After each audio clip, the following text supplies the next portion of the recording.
और पंजाब असम्बली के इजलास की कार्रवाई का आगाज़ भी हो गया है। अपोजिशन बाइकॉट या उठकर ना जाए ऐसी हिदायत की गई हैं मरियम नवाज़ की जानिब से। उन्होंने कहा कि अपोजिशन को मनाया जाए।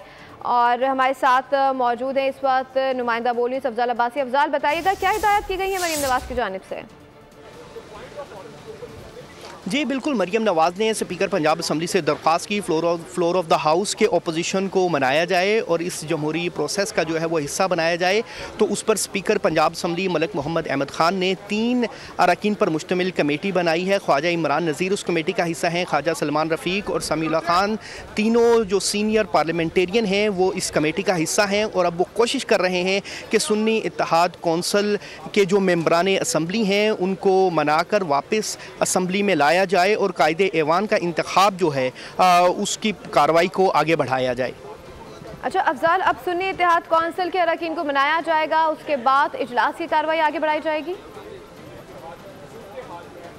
जी बिल्कुल, जो ही सुन्नी इत्तेहाद कौंसिल के जो अरकान हैं उनसे मुज़ाकरात कामयाब होते हैं तो फिर वो ऐवान में वापस आएंगे और उसके बाद जो है वो ऐवान की कार्रवाई आगे बढ़ाई जाएगी। और अगर कायदे ऐवान का जो चुनाव है उसके तरीक़ाकार की बात की जाए तो कायदे ऐवान का जो इंतखाब है वो शो ऑफ हैंड से होगा।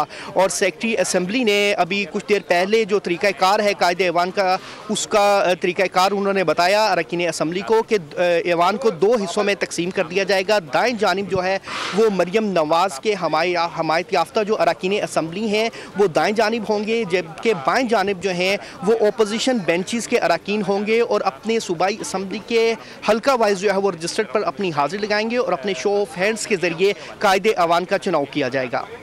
ठीक है, बहुत शुक्रिया अफजाल अब्बासी। पंजाब असम्बली का इजलास जारी है, ऐवान में आज कायदे ऐवान का इंतखाब हो रहा है। नुमाइंदा बोल न्यूज़ अफजाल अब्बासी अपडेट करे थे, आपका शुक्रिया। सब्सक्राइब करें और बेल दबाएं ताकि कोई खबर रह न जाए।